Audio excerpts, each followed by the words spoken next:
So today we are still in the first week in January. We're not into the hard winter yet. Usually at the end of January and most of February we have snow and hard frost. So far this winter we've had nothing but rain. I believe in the first 3 days of January we had more rain than you would get in 1 month. So it's been so wet. Today fortunately it's not raining and the temperature is still mild. It's about 10 degrees centigrade. Yesterday it was 12 degrees. So we are not in for the hard winter just yet. But there are still a lot of winter jobs that I keep checking on. Many people think that in winter there's nothing to do, but there's a lot to do, there's a lot to plan. So although the evergreens look nice, they look very nice, if we walk around there will be jobs to be done. So if I just walk around casually, this is completely informal video that I'm going to show you.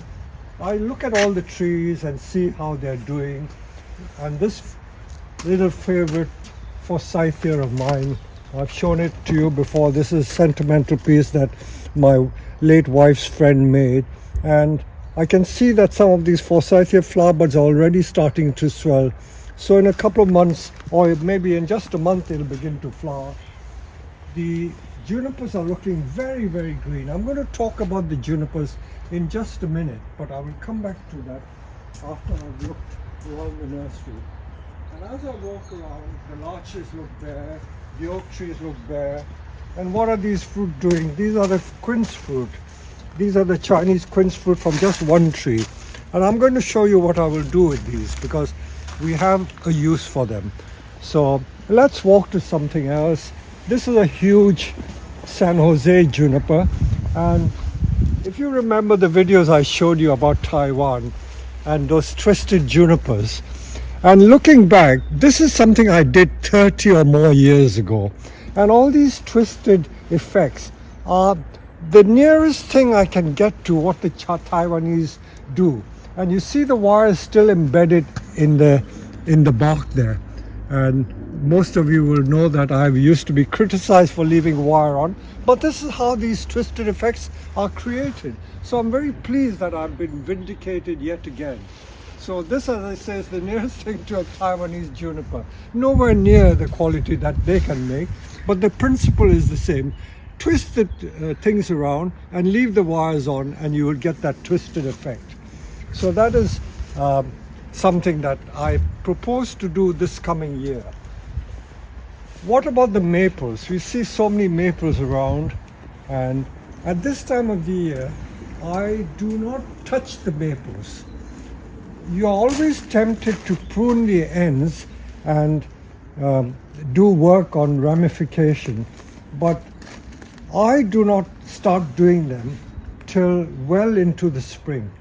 If you do it, I would say in February, you will find that they will bleed a lot. That means the water and the sap comes out. I'll talk about that when we get into February and late February, early March. But for the time being, just leave your maples alone. Don't touch them, don't prune them. Let me have a look at some of these junipers here. These particular trees have been left here, and they did catch the early winter frost. In November we had a spell of quite cold weather when the temperature went to freezing, and these junipers were left out, and this is the typical browning, or what we call the frost blush of the juniper. Where the frost gets it, it makes it look brown, but inside where the frost doesn't get it, it remains green. So when you see a juniper that is brown in winter, please don't think that it is dying. Another plant which is very susceptible to the frost is the cryptomeria, the Japanese cryptomeria. They turn this very russet brown, and again people think that the tree is dying. It is simply because the frost has got it. If you open the foliage out where the frost hasn't caught it, it is bright green. But come March and April, this tree will suddenly burst and become green again. All the pines are looking very green indeed. Another little tip that I was passing on to some of the new staff on our nursery is about the wire on some of the larches. This larch had wire on not so long ago, and I told them to take it off because in my experience, having grown larches in the UK for the last 50 or more years, I've found that if you leave wire on the larches, mind you, it's only larches, very few other deciduous trees get affected. The cold that gets on the wire gets transmitted to the branches and it causes the branches to die, especially the thin branches. So I make sure that the wire is taken off the larches for the winter period. Otherwise you get severe dieback. For some reason it doesn't affect pines. So I'm not worried about the wires on pines. So again, the maples are left well alone. We don't touch them at all. We don't pull them. I'm now going to take you to an area where there are quite a few Chinese junipers, especially the Itoigawa.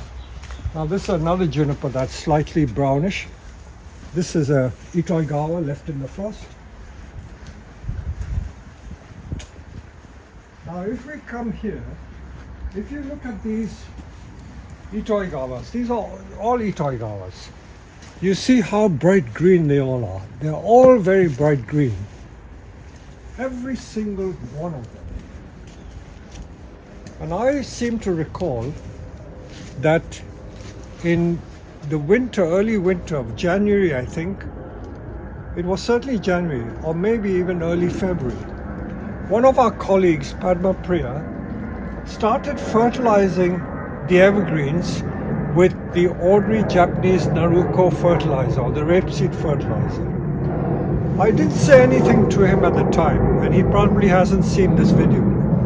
But I let him do it because I like to keep an open mind. I was saying to myself, why did he do that? Perhaps I should tell him off because I don't normally start feeding the trees till early spring, that means March or April. But I let him do it in January, thinking that, oh, the trees will suffer because if they come into early growth, they'll get caught by the frost. But no. I think he has been proved right because these trees have stayed green and have been ever so healthy throughout the year. So I'm going to start feeding again now, which is in early January. I'm not going to do it to all the evergreens, but I'm going to do it certainly to some of the evergreen and see what happens. Sometimes you try to do things which you've been doing for years and years and you don't like to change your ways. But if someone else does something which seems unusual, I think it's an important thing to keep an open mind and try experiments. And this experiment which Padma Priya did, I think was a good one and it's been proved to be right. I know it's only 1 year, we need to try it another year. But if it keeps working year after year, then we've stumbled across something which is good. That means fertilizing very early in the winter, that is January is still winter, the trees will benefit. So all these beautiful green junipers are the result of being fed early. Now you must be asking me why some of those are bronze color and some of these are green. This is because the frost did not get it. We've protected these trees from the frost with this overhead netting. So the netting has stopped the junipers getting frosted. And some of them will be taken into the greenhouse for protection. I'm now in another tunnel area and all these maples are without their leaves, but I think they should be okay. If we get very hard frost, I may protect them a little more, take them into the greenhouse. But usually for the winter, the shade netting in the UK is enough to give protection. Ah, what have I got here? Look at this beautiful little Japanese quince. Beautiful. What they call chojubai, you know, you put it with a pine and a bamboo and make a beautiful little planting. There are some other ones, but these don't seem to have had flower. Now let's walk a little further on.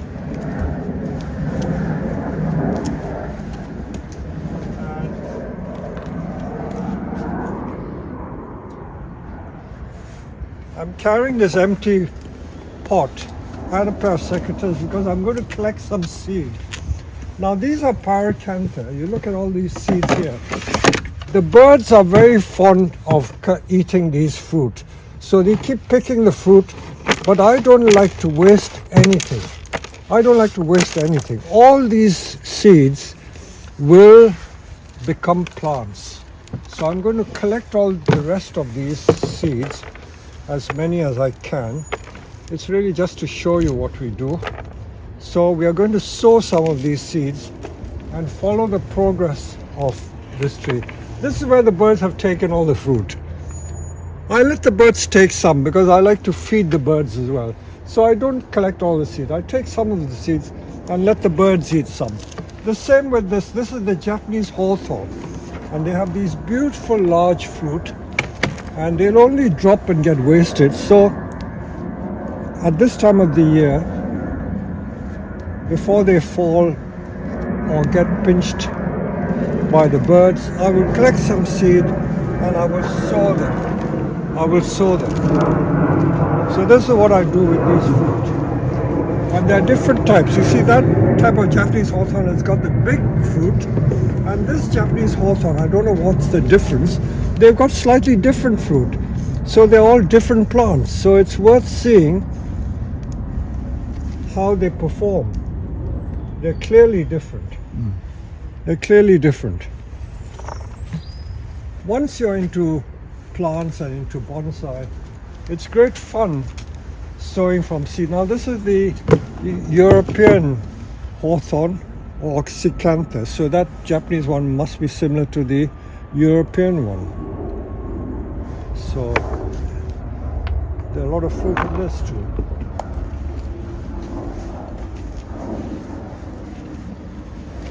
So lots of fruit here.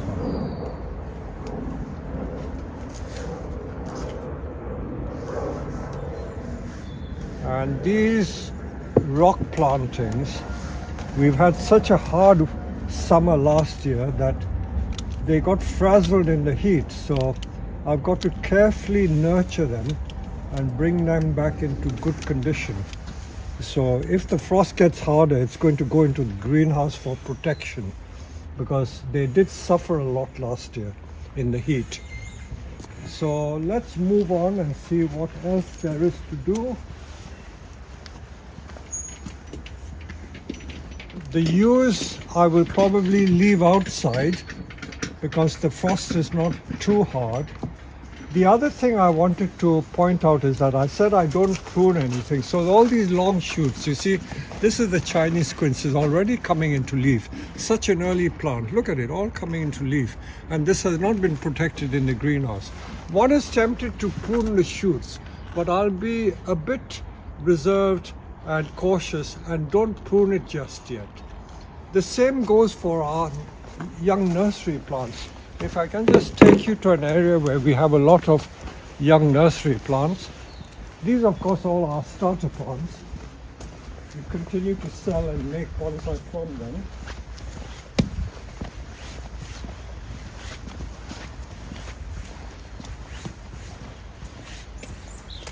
So these are larches. Larches I think are quite hardy trees, but if you can resist it, don't prune them. The same goes for the ginkgo. See, these are ginkgos that have shed their leaves. You see, these shoots have all been produced in the last year.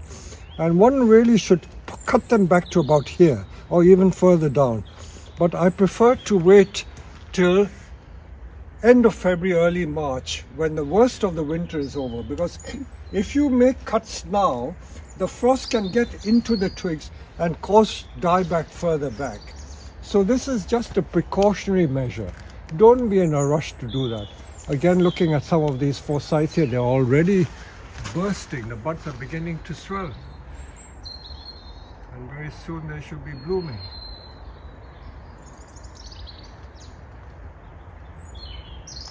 Having said that about not pruning, there are certain plants which are what we call tough as old boots, and the hedging honeysuckle, which we did a workshop on, they are very, very hard. So these can stand hard pruning any day. So I'm not worried about that. So you just got to use your common sense and discretion. But generally plants which appear to be tender, don't prune back. So I'll now go and show you how we sow some of our seeds, and we'll go into the back greenhouse. So let's begin by sowing some seeds, and we will do it with the quince first. So I have so many fruit just from a few trees. So although it's January, I could have done it back in November. But as long as you do it before March, if you leave it too late, then it may have to wait another year, because whatever you do may not produce germination. So you look at it, the fruit. And if I was clean enough, I can probably boil this pulp and get a lovely dessert from it. So that is the seed we're going to take out.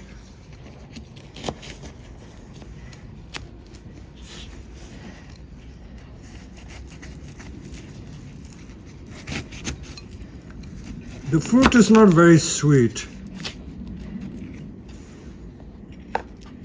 It's a bit sharp, I think. It's just pulpy. So this is how you get the seeds out. Sometimes the seeds are not viable. Let's see the small one, what happens to them. This one is very hard, it's rock hard.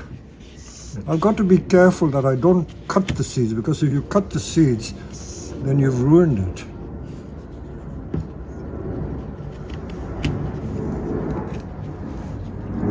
I think I might even need to use a cleaver to open it out.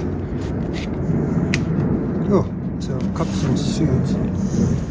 See, the color of the seed is different for this one.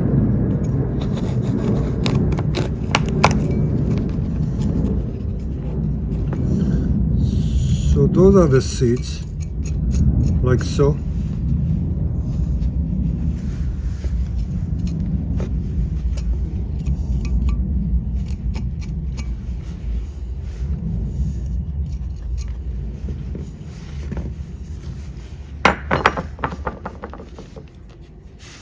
So those are the seeds you got out. Now, with some of these other fruit, this is just the quince.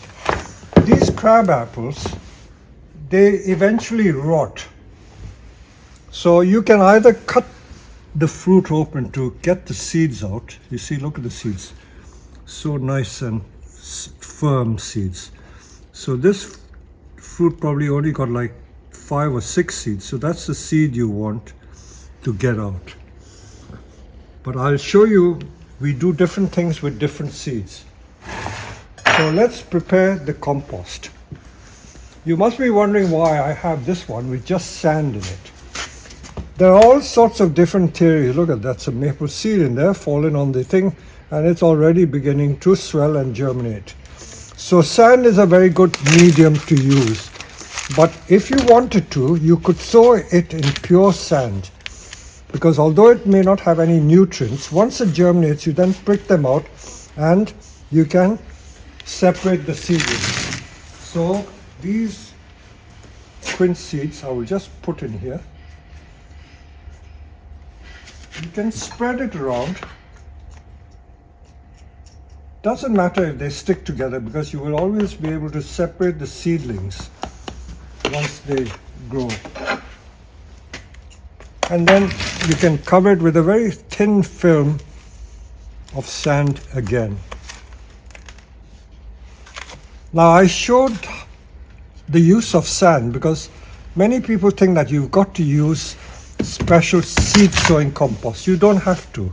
Let me show you how we do. Now these are seedling. This is quince. Last year's quince. Last year's quince. In sand. Last year's quince from these fruit. In sand. And this was planted, Josh reminds me, in pure sand.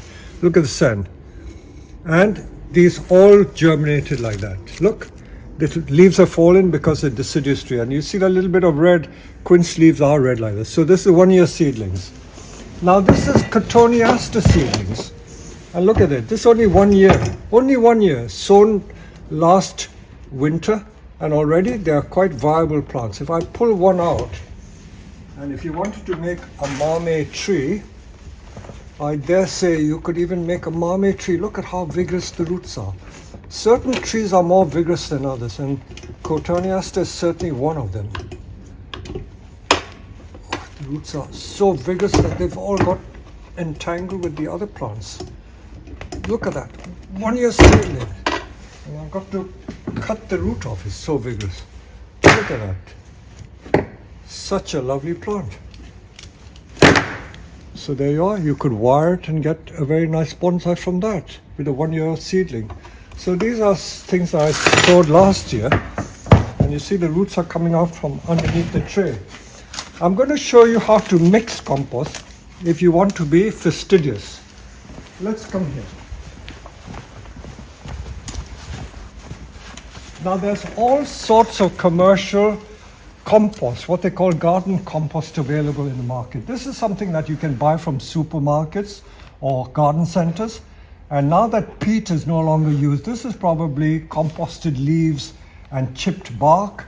So you can either sow the seed directly into this, or if you wanted to, you can mix it with sand. I think if you mix it with sand, it is slightly better because you get better drainage. And if you can afford it, you can use the proper bonsai compost. This is our standard deciduous mix, where it is organic material, 30% organic, 30% akadama, and 30% of the Japanese volcanic grit. So you can use bonsai compost. So you can use all sorts of different compost for sowing the seed. The important thing is, after you've sowed the seed, put it outside for the frost to get at it.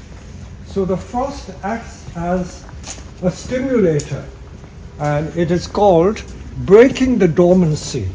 So the seeds, for those of you who know a little bit of botany, the seeds go into hibernation, and while they're hibernated, they are sleeping and you need to wake them up. So these are those big hawthorn. I can open it up and you can see each of these has just one big seed in it, like that. So I can sow that. This one again, for some reason, it's just got one seed in it. In fact, it's so soft I can just get the seed out. Look at it. Just one seed. So this is very pulpy, so it's just one seed. Again, just one seed. Okay, but that is not the only way to do it. If you wish, you can simply put the fruit into the tray, because what will happen is that the flesh will rot and the seeds will germinate through it. I've got a bucket here, and these are crab apples that we just leave in the containers here like this to rot away.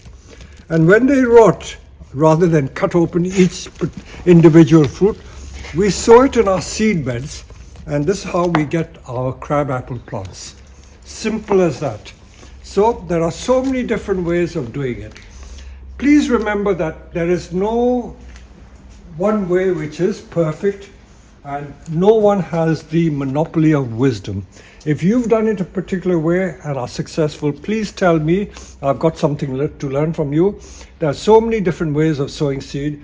It is just a nature's process of reproduction.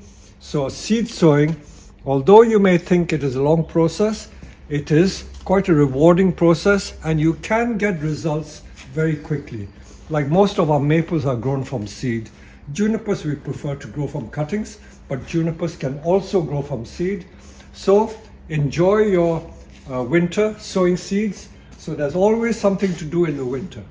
So I hope you've enjoyed this video.